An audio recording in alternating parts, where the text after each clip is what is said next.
This is The Camp with Zach Heilprin and the Athletics' Jesse Temple. Yes, welcome into The Camp. I'm Zach Heilprin. He's Jesse Temple. If you're listening, we appreciate it and appreciate you subscribing wherever you are listening. If you want to watch, you can do so now on our YouTube. We have a YouTube page, and we're going to be posting videos throughout fall camp and into the season. We're going to be down at Big Ten Media Days Wednesday and Thursday here as well. So really excited about that. Go check it out. Subscribe. Jesse, I feel like we're right about 400 right now on subscriptions on YouTube. We're looking for more. We'd love to get to 1,000 by the time the season rolled around. Maybe that's a little bit of an ambitious goal, but we're an ambitious program. So we're gonna go for it. Well, it's a good time to be covering the Badgers. It's a whole new era, and hopefully fans will join us. I know they've been very supportive of our podcast in audio form, and so hopefully they will in video as well. So that's one part of this. The other thing I'm really excited about is we have our fall plans set for our show. And last year we just did one show a week. It was the Sunday show, into Monday. And, there wasn't a whole lot of excitement around Wisconsin last year, I think, when we did it. So it was kind of like, all right, one show is probably enough. One show is not enough anymore at all. So just to give everybody a heads up what we plan for when the season starts, and actually it'll be when fall camp starts, is me and Jesse will be doing a couple of episodes of the podcast each week. So we'll do a Sunday night episode and we'll do a Tuesday night episode. That's going to start when fall camp starts. The timing on those episodes may be a little bit dependent on how practice goes, but it's going to be 2 times a week with Jesse. We also have another really exciting thing to do. I don't know. Some of you may have paid attention last year when Kenny and Heilprin, rest in peace, Ben Kenny. He's not dead, but he's not in Madison anymore. So Kenny and Heilprin no longer around, but we had a show on Thursday nights out at Monk's in Sun Prairie, and Jesse is going to fill in now for Ben. Not big shoes to fill at all. You'll be fine. And, he's not listening. It's okay. No one will point this out to him. But we're going to be out there every Thursday from 6 to 7 in Sun Prairie. It's going to be awesome. There's going to be a bit of a name change as well. We're going to be still The Camp when we do our podcast, but out there it's going to be Temple and Heilprin just to differentiate between the two. So we're really excited about that. 3 shows a week. We're going to cover so much stuff in those three shows, and I'm excited for it. I don't know about you. I can't wait. I mean, this is a great time to be doing this, and interest has never been higher. Readership has never been higher. Obviously, the coaching staff is undefeated because it has not coached a game at Wisconsin together, but it's a great time to get on board. It is. So we're really, really excited about that. The show at Monk's is going to start the first week of the season. So that Thursday leading into the Buffalo game on September 2nd. So visit us out there. We're going to have some stuff to give away as well, and really excited about that. Also have a partnership announcement coming up next week that we're going to be excited about. I think you guys will be excited about it as well. Yeah, you'll be excited about it. So, all right, Jesse, let's get into this. Enough of the BS. We will get into this, and we're going to start, I think, at the top of things here today with the Big Ten releasing its media poll. I don't know if that's okay with you where we start. That's where I want to start. I saw it this morning. Wisconsin picked to finish first in the Big Ten West. Not a huge surprise. It's been 4 straight years that they've now been picked. I think everybody knows what's happened the last 3 years. It didn't go well for Wisconsin. They did not win the Big Ten West. They are favored this year. Predictions are completely meaningless and something fun to talk about, especially in July, which is why it is released at this time of year to coincide with the start of Big Ten Media Days. I'm not shocked. I probably would have picked Wisconsin as the favorite, and usually it seems to come down to Wisconsin and Iowa, and Wisconsin had one more vote or one more point than Iowa, but I believe 4 more first place votes. So I think this defense is going to be top 15, top 20 defense nationally. Obviously, the question is how good and how quickly can this offense come together? There's a lot of potential, but it's totally different from what a lot of people have seen. But what do these polls mean? If Wisconsin, for the 4th straight year, has picked to win the West, and yet the last 3 has not been particularly good. But hope springs eternal. That's what I always say about spring training for baseball in March, and I can say the same for college football in July. I didn't go back and look, but I have to imagine almost every time they've been picked to win it, they did not win it. because they weren't picked to win it in 2019. I think they may have been picked to win it in 2017, Yeah, I believe that's right. Just because of the schedule that that they faced was pretty favorable that year. But the other times it hasn't happened. So I don't know if that's a good omen or a bad omen. I guess to me, it's probably irrelevant. I'm not surprised that they were first. Michigan was picked to win it all. Ohio State and Penn State also got some votes there to win the conference title. Nobody in the West, whether it was Wisconsin, Iowa, or Minnesota, were picked to actually win the Big Ten championship game. And why should they be? The West has never won. But hey, it's the last year of the West. Why not? Why not? I know why not, because it's Michigan or Ohio State or Penn State. It's not easy. Wisconsin's come close a couple times, but it's until it happens again. Why would this be your year be any different? Yeah, I mean, any West team is going to have to go out and prove it. And obviously, this is the last year, this East-West divisional split before USC and UCLA come in. It's as good of a time as any for Wisconsin to go do it. But I think your favorite part of the predictions, based on what I saw, is that somebody thought the Badgers would finish, was it 6th in the 7-team West? I don't even understand that. If you're going to go out on a limb, just pick a West Division team to win the whole thing instead of Wisconsin finishing 6th. I'm going to need a name.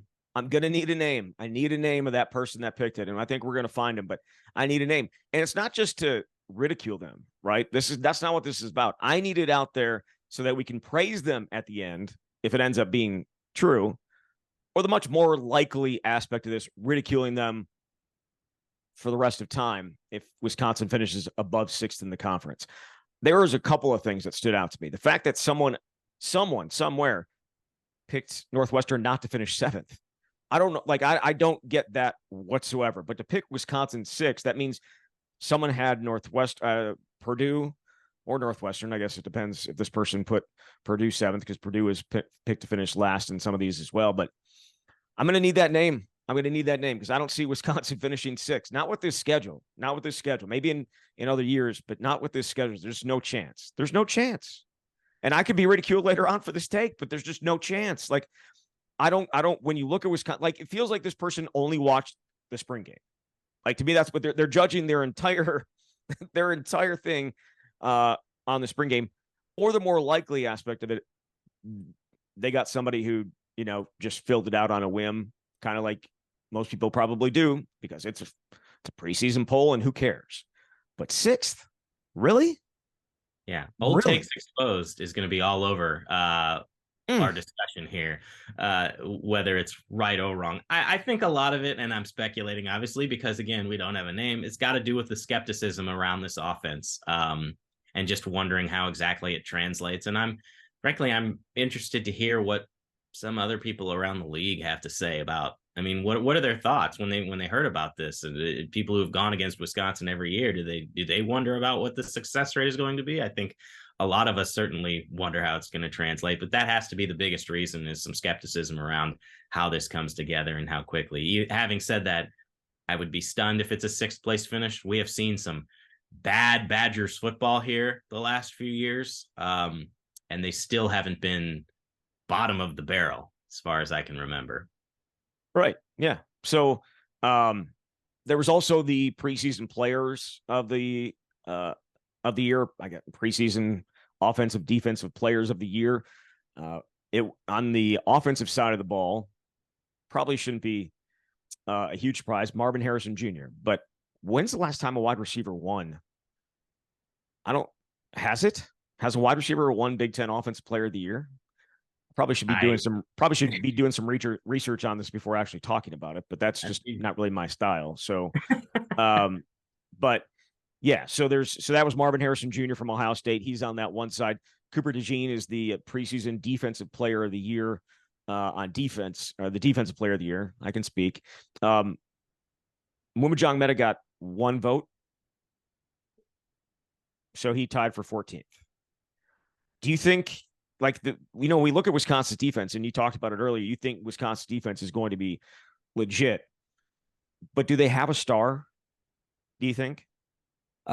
If there is a star, to me, it is going to be Muma. I mean, he was the leading tackler last season by far. I think he was I think he finished with 95 tackles or so, and I don't expect him to be any worse.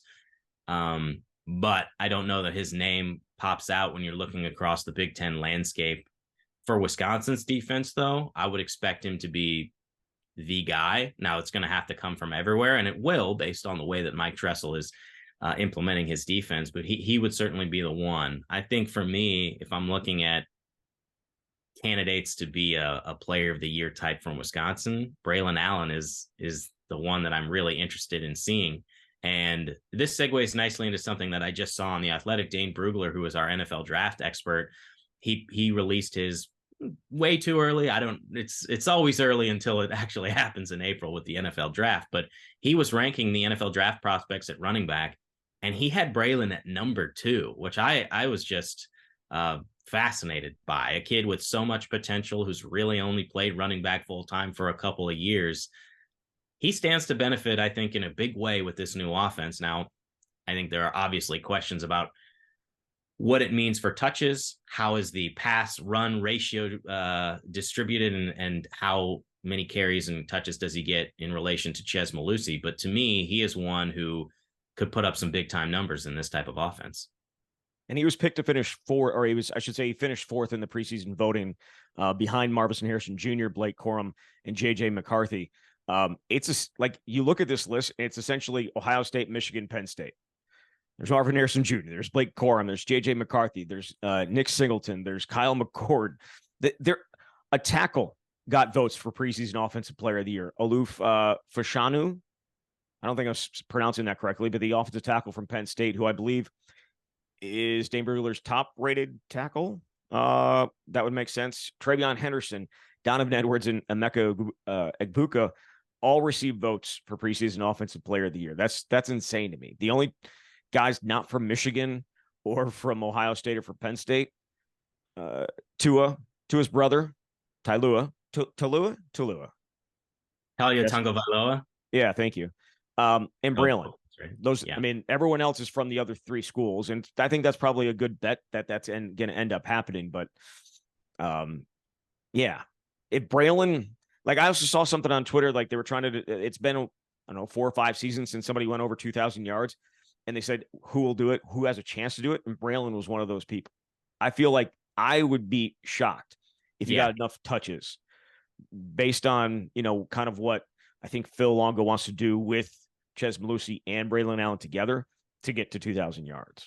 Right. And that's the thing. If you look at the 2,000-yard rushers Wisconsin has had in the last decade, Jonathan Taylor, Melvin Gordon, they were the guys getting basically all the carries. So 2014, when Melvin had the greatest season I've ever seen, and Jonathan a couple of times, but nobody else was even close to number 2 in terms of touches. And that's not how Wisconsin wants to do things this year, especially when you've got a running back the caliber of Chez Mellusi, assuming both Braylon and Chez are healthy. And the other thing is, I think some of those touches, at least in the run game, are going to be offset by pass catching opportunities. And we saw it in the spring, Zach, the way they're attempting to utilize those guys. You might see them on the field together. You might see them both lined up as receivers. They can line up all over, get the ball in their hands on some quick throws. And I think that could take away from some carry opportunities, which isn't a bad thing because it helps to save their bodies a little bit and can get Wisconsin moving in a different way. But I have a hard time believing that Braylon is a 2,000-yard rusher this year. And that is no knock on his skill set. I mean, if you wanted to give him the ball 30 times every game, yeah, I can see that. But that doesn't make a whole lot of sense in this offense, especially when you consider the injury history that he's had and the desire to keep those guys fresh, which makes all the sense in the world. Yeah, it definitely does. I just don't see it.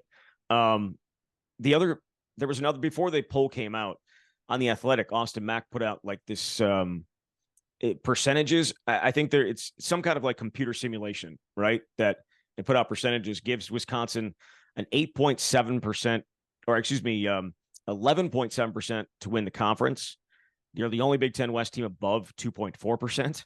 And they give them 8.7 wins, which would be the 4th best in the Big Ten. You're taking the over under 8.7 wins. I'm going to go over. And I think it's a discussion of whether you believe the Badgers will be an 8-4 type of team, or 9-3 better. Obviously, I think 9-3 or better. There are some games that, in the Ohio State game, it's you're going to have to prove it to me that you can beat Ohio State before I actually pick the Badgers. But Not beyond me. that, Not me. You're going with Wisconsin? I've already said it multiple times. I've said it multiple times. This episode is going to be all over Old Takes Exposed. If they were to care about such things as a Wisconsin football podcast, it would be all over Old Takes Exposed here, for whether it's the Big Ten or whether it's beating Ohio State. Hey, all I'm saying is, in the last, how many games that when Ohio State's come to Madison has the game been close and been right there for the taking at the end of it? Every single one of them, almost. Yeah. I mean, 2012 Ohio State overtime was Urban Meyer's first team. Yeah, an overtime loss. Not a very good Wisconsin team. Somehow went to the Rose Bowl. Yeah. We know how. There was the night game in 2016. Yep. That was another overtime game. They beat him in 2010. Yeah.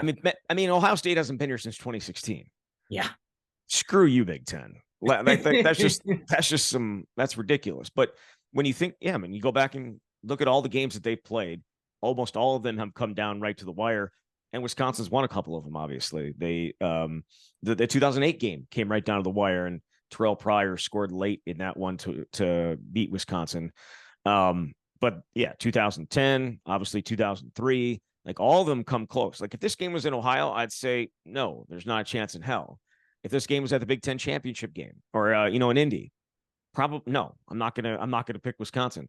The game being at Camp Randall, we know it's going to be a night game. We believe it's going to be a night game. I think it's just the timing's there. I think the timing is there, and we'll see. We don't know what Wisconsin's going to look like. That's another issue here. One more thing from the Austin Mack one. He gave it gives Northwestern a 0.00 chance to win the Big Ten. That still feels a little high. I don't know about does that feel a little high to you still? A little high? I think mathematically speaking, that sounds about right. But if you want to cash in a ticket at at the Bellagio or something like that, what do you have to lose other than your money? Yeah. And 4.5 wins. I'm hammering the under on that. That place is just an absolute disaster right now. It's pretty remarkable that the greatest athletic institution in the conference is also its biggest eyesore at the moment, and feels like in a little bit of disarray. It's impossible to keep up with what's going on down there. But we don't have to talk about it because we don't cover them, so we're not going to do it. All right. Did you say greatest athletic institution? Because they're a great academic institution. Did I say athletic? I just want to clear the air here so we don't get the comment section. Did I say athletic? Yeah. I believe you did. You know what I meant. You know what I meant. I meant academic institution. I just wanted to be clear. Athletic institution? Absolutely not. They're though they are an NCAA tournament basketball team, so they do have that going for them twice in their history. It's very impressive. Great academic institution within the Big Ten. Athletic, not so great. Football. All right, let's move on. Your story from today. You broke down and talked about all the kids that came in June and ended up going on and committing, and some that didn't as well. But when you look back at that, what has happened in the last month, I believe the number is 12 for 22. That's how many guys Wisconsin got out of the guys that came for official visits in June.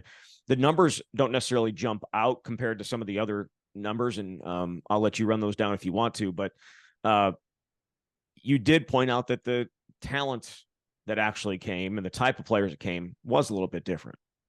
I think it's notable, and we're still learning about how this staff operates, the types of players it wants to recruit, and where those players come from. But I had a chance to talk to Luke Fickell last month for the couple of stories I did on recruiting, and one of the things he talked about was how important official visits are. That and this is what he told me, if we are going to send them up here on an official visit, which means you're paying for them and their families to come up here, you better close the deal on those guys, because that means you are very serious about them. And maybe your one opportunity to get them up here, especially if they're from far away and they can't come up here on their own dime. So it really matters. And I think Wisconsin, for the most part, performed extremely well. And we can break down some of the position groups where the Badgers struggled, but in specifically in the guys who are not committed, and they also obviously send the guys up here who are already committed. And usually that doesn't make much of a difference because they're going to stay committed unless you are Rob Booker or Vernon Woodward. And Rob Booker was previously committed, ended up flipping to UCLA. Vernon Woodward did commit and flipped to Illinois. But for the most part, I was talking about guys who were uncommitted at the time. So Woodward falls into that category. But you end up with 12 guys who are committed. And as you were talking about, Zach, it is the caliber of player that really stands out if you really break this down, because of those 12, 5 are considered 4-star players in the 24/7 sports composite. You've got 2 offensive linemen, Kevin Haywood and Emerson Mandel. You've got Emilio Agard, the 4-star cornerback. And then you've got 2 4-star running backs in Dylan Jones and Darian Dupree to go with Gideon Atuka, the 3-star running back, who also committed after taking an official visit. If you look back at when summer official visits began, which was the summer of 2018, so that's the 2019 recruiting class, the Wisconsin had a total of 4 4-star composite players who were uncommitted at the time of the visit and ended up committing to Wisconsin. 3 of them were outside linebackers. So Spencer Lytle, Nick Herbig, which obviously was the big one, Caden Johnson. And then you had a 4th in Joe Brunner, who was your top in-state kid. Now, that doesn't include the year where the pandemic took away the opportunity for official visits, so the number might have been higher. But I think that speaks volumes about what this staff has been able to do. They're going after a higher caliber kid, and they're able generally to seal the deal with those guys. And it remains to be seen what that's going to mean for how they perform, how the team performs. But just evaluating the first June official visit cycle, I think the Badgers were absolutely fantastic. They were, and they got a ton of guys that they wanted. There were some misses there too, right? Like, but that's to be expected. And a lot of them, or unfortunately for them, were along certain areas that they probably needed. However, like we talked about in the last episode, the addition of Dylan Johnson, is significant, and it doesn't necessarily just completely wipe out the misses, but it certainly gives you a little bit of a cushion there, like, because they were hurting when it was just Barna, right? Like if they needed more at the spot. And again, I don't think they're done there. I think they're still chasing guys, but overall, a really, really good, and then a really, really good job. I think they're going to be even better next year because this is their first year in Madison. And I know they've got some, people that have been here, but I think them getting to know Madison more, getting to understand what makes this city special will make it even a better experience for kids next year. Yeah, it was just Hank Weber before the 3-star. What did Tennessee. I say, Barna? Yeah, but Barna is one of those guys that, especially that one, you thought, okay, Wisconsin should be able to close on this. It's Illinois or Wisconsin. Ended up being Illinois. I think defensive line, but some of these positions in general, the types of guys they're going after, it can be a challenge. And I know I mentioned this before, but one of the things Luke talked about as well, especially with these official visits, this is a learning process for Luke and the staff to figure out, okay, what weekend do you want to have these guys come up for an official visit? That's a big part of it because they really front loaded things in June. And then on the back half, there weren't many guys left. And he said when we were at Cincinnati, it got to a point where we could identify a guy and we knew if he was going to come up on an official, we probably had him because we weren't going up against the types of teams that Wisconsin has to go up against. And he talked about having to ride the wave a little bit with a lot of these guys because there may be only one weekend that you can squeeze them in on an official. And the other ones are going to be Penn State and Michigan or Missouri or whatever it may be, other Midwest schools or other big time programs. And that makes it a lot harder, especially for the out-of-state kids like a Liam Andrews who just picked Penn State, who's going to school in Massachusetts. A lot of those defensive linemen aren't from the area. But I do think that in future years, Wisconsin is going to get better and better, not only at identifying the right prospects, but figuring out what weekend to bring them up, what you need to sell them for the program. So I mean, they're off to a good start. But the Dylan Johnson thing, to me, I think if you're a Badgers fan, and probably for the staff as well, it helps you breathe a little bit of a sigh of relief because that was the one position that Wisconsin absolutely needed to shore up. And they got somebody that they wanted all along. He was going to take an official to Wisconsin. And he, in fact, is the only committed player right now who didn't take an official visit to Wisconsin because he happened to surprise everybody by committing to Northwestern in May before he took the officials and ended up flipping to Wisconsin in July. Does he end up taking one then here at some point? Like, I would think so. I mean, I think no. So like maybe this for a game or something like that. I mean, he's obviously in Illinois. He can come up pretty much whenever he wants. I would think so. You might as well use it. You might as well take that advantage of that opportunity. It was very unique circumstances. But if we're looking at the class as a whole, I really feel like Wisconsin pretty much hit on every position that it needed.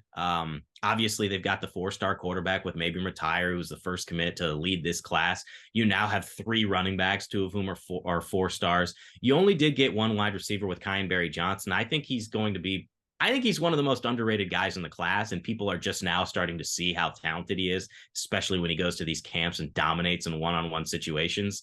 They didn't get Imarian Stewart, who ended up going to Michigan, but you can go down the line. And I think this staff feels very good about what it has. Even though you lost Rob Booker, you've got a 4-star tight end in Grant Stack who can be a real foundational piece to this offense. So they did a lot of really good things, even though there were some misses, but that's natural. You're not going to bat 1,000 when you have these official visits and you're bringing in the high caliber kids that they are. You definitely aren't. And again, they're still working to add this year and add to this team. They just offered, we know how much work they put in to try and rebuild the cornerback room, both in, recruiting in the transfer portal and in actual recruiting. But another name has popped up, Michael Mack, a cornerback from Air Force. He's a 2-year starter there, 42 tackles, an interception, and a fumble recovery in 2022. What do you think it says about how they feel about their room, that they're still chasing guys at this late date? I think it says they want to do everything they can to continue to build and to get players that have experience that can come in and contribute. And we saw that when Wisconsin got Niger Forkurine, the kid who was playing Division II football at Grand Valley State, which is where Matt Mitchell was. It just really worked out for Wisconsin, someone who can come in and perhaps be a part of a 3-man rotation on the outside. If there are quality pieces available, we have seen this staff is going to do everything it can to bring those types of guys in. And we're talking about 2024, but they need help now. And even if you have 4 defensive backs committed in 2024, like the Badgers do, that doesn't mean those guys are going to play immediately. So it's about bringing in the right types of pieces, but quality pieces with experience that can help this defense be as good as it can. And we'll see if that's it, right? But it's getting close. I mean, they're going to obviously start fall camp next week. Big Ten Media Day is coming up Wednesday and Thursday, and then obviously fall camp in Platteville starting on the 2nd, right? Yes. Is that accurate? Was there anything else you wanted to hit on?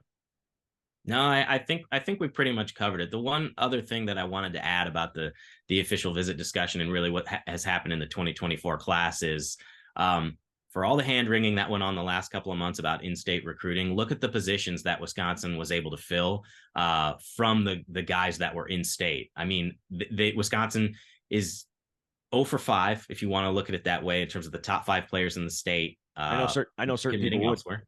Certain people elsewhere. Has never happened in the online recruiting rankings era. And I think obviously when Fickle talked to me, that was his biggest point of emphasis was, we got a pretty good class here and we're still going to go after the in-state guys. Okay, 3 of them were offensive linemen, one of whom you didn't offer, one of whom you offered late, and the one you really wanted was Nathan Roy. Well, they got 4 of their 5 offensive line commits during this June and July period. And then, okay, you don't have Corey Smith, who again, Wisconsin didn't move forward with an offer. You got 3 running backs, two of whom are 4-star running backs. So, and the tight end situation, like I mentioned, okay, Rob Booker is gone, but you've got Grant Stack. I think they feel pretty good about that. So I think for Wisconsin, it worked out in the end. It's a really quality class. And again, never done, even though it feels like they're done. But they do have 20 commits, and it's pretty solid right now. Do I need to mention what we've talked about every time you talk about getting kids from out of state? Do I need to mention this again? That you don't want to make it a habit yes. by not getting. Well, I fully agree, and they understand that as well. And I think you're going to see when 2025 rolls around that I think they're going to get some of those top kids in the state, but there is also a lot of stiff competition for some of those guys. Yeah, a lot of stiff competition. Again, I have no problem with them going out of state to get guys. Like there's no problem with it whatsoever. Go get guys where you can get guys. But on a consistent basis, you would think that locking down the in-state talent is more available and more realistic on a year-to-year basis than it is to go out and get guys from other parts of the country every single year. It feels like you can count on, or you should be able to count on keeping guys home. And I know that that's what they're working towards. I just push back on the idea that, yes, they lost all these guys, but they replaced them with others from out of state. And that's fine for 1 year, maybe even 2. And again, it could happen every year, but like you need to be able to have success in in-state recruiting. And I think these guys will. I do. I firmly believe that. But I just hate the idea that, whatever, they'll just get guys from Pennsylvania. It's okay. Yeah, I don't think I absolutely don't think they feel that way. I know we've talked about this a handful of times, but one thing that sticks out from my conversation with Luke is when he was discussing the value of in-state recruits, because you are going to know a whole lot more about them because you've been recruiting them for a long period of time. Now, this class was unique. Obviously, the new staff didn't get here until December, basically, some in January. So you will have more of a vested interest in keeping them. And as Luke talked about, some of these in-state guys, if they want to go 1,000 miles away, that's fine. But those programs, it doesn't matter as much to them. And if they cut them loose, so what? They don't have to walk back into that high school next year. So I think that makes a big difference. Luke and the staff fully understand the value of these in-state guys. I would say I do think in this era, it's as challenging as ever to get some of those guys because they're identified as 4-star players as sophomores or juniors, and there's a lot more attention on them. That doesn't mean Wisconsin shouldn't be the front runner to land them, but there is going to be a lot of schools coming in here thinking they can get some of these guys. And the more that happens, the more a kid goes to Penn State, I think the more that opens the door for a program to believe that it's possible for them to come in and take them. So with Luke Fickell and the staff, they've certainly got their work cut out for them, but they absolutely understand the value of these in-state guys and what it's going to take to get them. Again, the talent or the evaluation of the talent in the state is better as well. So you're getting programs understanding that there's really good players in the state. Maybe not, dozens every year, but there is really good talent at the top of it. And I think the evaluation is getting better, and that's why you're seeing other teams, but there's definitely blood in the water too. The way that other teams have come in here in the last few years and taken some guys that Wisconsin wanted, even though in this particular class, there are several guys that they did not want, irrelevant. Wisconsin did a great job in the 2024 class, not done yet. And we'll see exactly where it lands when all things are said and done. All right. We'll be down at Big Ten Media Days Wednesday and Thursday. We'll do a show. Jesse will join me at some point. And then obviously next week, it's time. It's finally time. The Badgers are back on the field for practice down in Platteville. Really excited about that. Follow us on YouTube or subscribe on YouTube, I should say, because we're going to have a ton of content from both Big Ten Media Days and from fall camp. And can't wait. All right. Thanks, Jesse. Thanks a lot, Zach. All right, there he is, Jesse Temple from The Athletic. You've been listening to The Camp.